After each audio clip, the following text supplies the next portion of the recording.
악령이 네차에프 사건을 모델로 해서 이제 써졌다라고 했는데, 그럼 이제 네차에프에 해당하는 인물이 있어야 되잖아요. 그 인물이 바로 뾰트르 스테파노비치 베로벤스키입니다. 달리 말하면 이제 뾰트르 베로벤스키는 혁명가의 전형으로 이제 소설 속에 등장한다, 이렇게 보시면 되는데요. 이 뾰트르 말고 약간 에피소드적인 인물로, 그러니까 좀 비중이 크지 않은 인물로 슈갈로프라고 있습니다. 근데 이 두 사람이 소설 속에서 사이가 되게 나빠요. 뾰뚜르랑은 다 사이가 나쁘다고 할 수 있지. 뾰뚜르 너무 못됐기 때문에. 근데 여기서 이미 제가 벌써 커밍아웃 해버렸네요. 뾰뚜르에 대한 저의 감정을. 샤토프를 죽였으니까 이제 이놈을 절대로 좋아할 수가 없는데, 아무튼 이제 최대한 객관적으로 이렇게 평가를 할 때 뾰뚜르하고 이제 시갈료프가 혁명의 어떤 두 양상, 두 가지 토대를 보여준다고 할 수 있습니다. 시갈료프는 이론이고요. 뾰뜨르는 이제 그 실제입니다. 시갈료프는 이론을 제공하고 그거에 따라서 이제 베로벤스키가 행동하게 되는 거죠. 물론 뾰뜨르가 시갈료프 말을 듣는 건 아니에요. 근데 이제 비평적 차원에서 볼 때 그렇게 연결시킬 수 있다.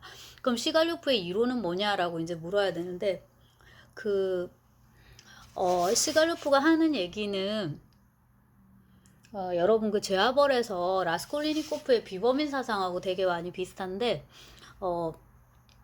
그 세계는 그러니까 그 10분의 몇 프로로 할까요? 퍼센테이지를 1%의 천재 혹은 2%의 천재와 나머지 98%의 평민으로 이루어진다, 이제 이건 거예요.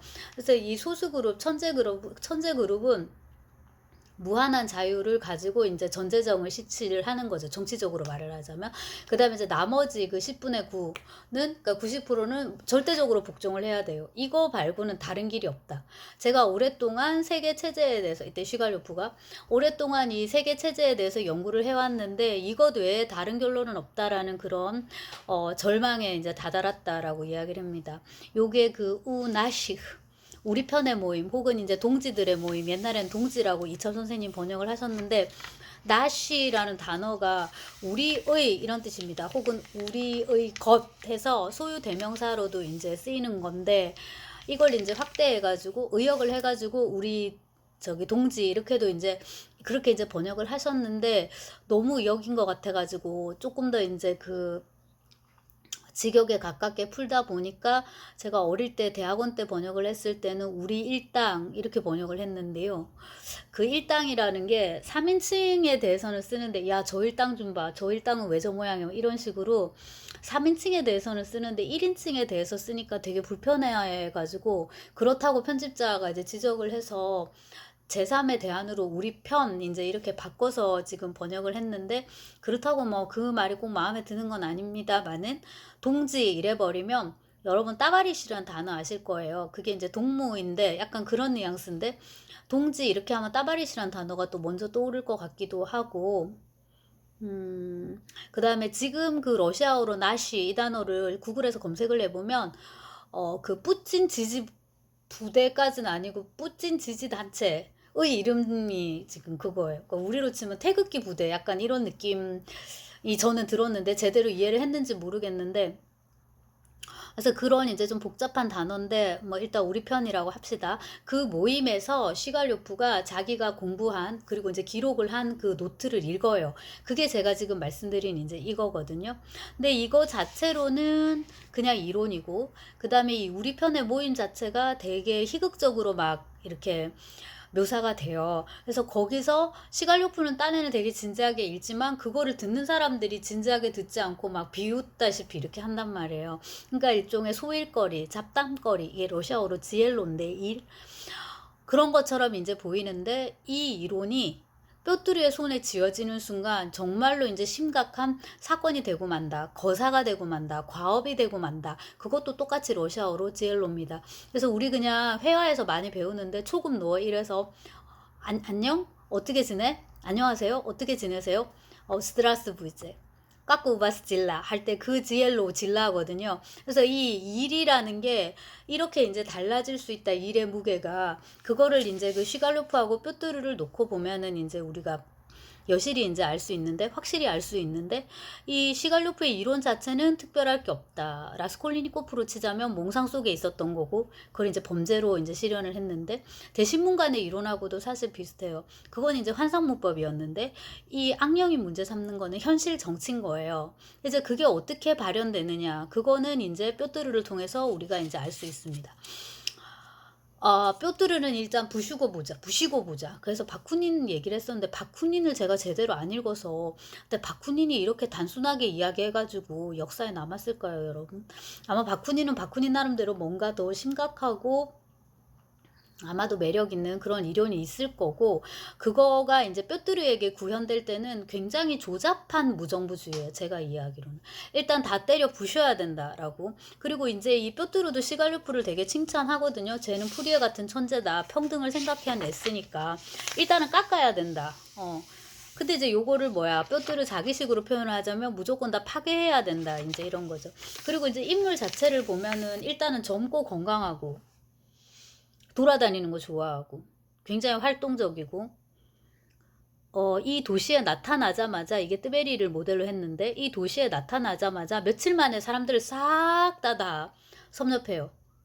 그 지방 권력을 포함하여 여기 눈에 띄는 모든 인물들하고 다 친분을 맺고, 다 손아귀에 장악을 하고, 정보를 빨리 이렇게 다 전부 다 수집을 해버려요. 그러니까 엄청난 수완이 있는 거고, 그 다음에 5인조를 조직을 하는데, 여기 온 지 얼마나 됐다고 벌써 이런 조직까지 만들 수 있는 그런 힘이 있는 거예요. 그래서 이론이 없는 것도 아니고, 네. 그 스타브로긴이 뼈뚜루를 열광자라고 부르는데, 뭐 여러 가지로 그 혁명가로서의 그런 이제 모습을 갖추고 있습니다. 근데 이제 문제가 뭐냐면은, 요것이 이제 현실 정치이기 때문에 기치를 들어 올릴 사람이 필요하다. 그러니까 누군가가 왕노릇을 해줘야 된단 말이에요.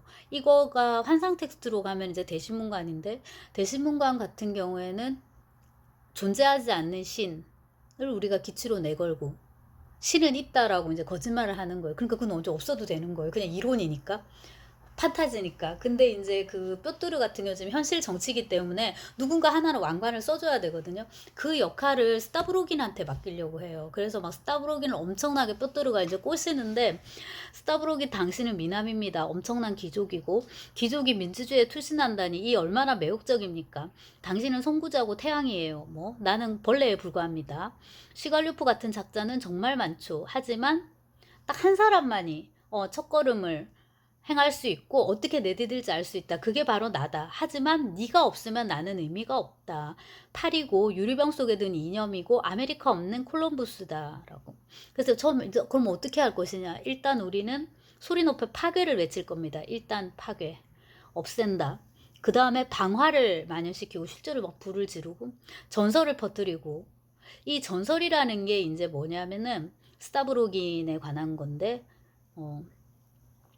숨겨진 존재인 거죠. 근데 실제로 얼굴을 드러내는 건 아니고 우리는 봤다라는 식의 이제 소문만 퍼뜨리는 거예요. 그래서 이제 여기서 스타브로긴이 숨겨진 신, 쿠로사와 아키라의 영화 중에서 카케무샤라는 게 있거든요. 이게 그림자 무사인데, 비슷한 놈을 하나 잡아가지고, 원래 얘가 사형수였는데 훈련을 시키는 거죠. 이 왕하고 똑같이 그 봉건 군주 영주하고 똑같이 이제 훈련을 시켜가지고 대신 살아있게끔 이제 이렇게 한단 말이에요. 그러니까 내가 죽었다는 얘기를 알리지 마라 했던 그 이순신 장군의 말하고도 비슷한데, 그냥 그 존재가 기호로만 있어도 되는 거예요. 그런 식의 이제 존재가 필요하니까 뼈뚜루의 입장에서도 스타브로긴의 입장에서도 이거는 참칭이 되는 거예요. 조금 이제 더 우리가 일반적으로 많이 쓰는 말로는 사칭인데, 그러니까 이제 러시아 문학에서는 참칭으로 이제 번역하는 게 일반적이고, 요게 이제 역사적인 맥락까지 있습니다. 그래서 그 악령이 여기에 딱 들어맞는 이제 소설 중에 하나인 거예요. 뼈뚜루는 자기가 원하는 이 왕국을 건설하기 위해서 가짜 신이 필요하고, 그 역할을 스타브로긴에게 맡기려고 하고요. 그 다음에 이제 스타브로긴의 입장에서 살펴보자면, 스타브로긴은 일종의 신적인 존재인데, 얘가 지상에 나타나려면은 얘는 또 사람의 옷을 입어야 되는 거예요. 그러니까 다른 식의 의미에서 또 참칭이 불가피해집니다. 이거 이제 스타브로긴의 얘기는 스타브로긴 챕터에 가서 할 거고요. 이런 식으로 해서 이제 계속 뼈뚜루가 스타브로긴을 말하자면 꼬시는데, 스타브로긴이 말을 안 듣는 거예요. 그러니까 이제 나중에는 뼈뚜루도 이제 열받게 되고, 그 다음에 또 하나, 둘 사이에 이제 대화에서 이게 오가는데, 스타브룩이 되게 뼈뚜리를 무시하면서 동시에, 무시한다기보다는 되게 귀찮아한다고 해야 되나? 성가시다 이렇게 이제 느끼면서 동시에 한 가지 생각을 딱 찔러줘요. 근데 스타브로긴이 그 생각을 찔러 넣어주지 않았어도 뾰뚜르는 아마 그렇게 했을 거예요. 워낙에 영리하고 명민하니까. 그 이제 좋지 않은 의미로 뾰뚜르의 경우에는 그게 뭐냐 하면은 뾰뚜르가 5인조를 이제 조직을 하게 되는데, 요게 이제 네차이프 사건하고 똑같습니다. 한 사람을 이제 희생양으로 삼는 거죠. 저 새끼 밀고 할 거야. 저게 밀고 하기 전에 이제 우리가 처단하자 이렇게 이제 하는데, 구체적으로는 어떻게 되냐면 샤토프예요. 샤토프가 있는데, 샤토프가 인쇄기를 갖고 있습니다.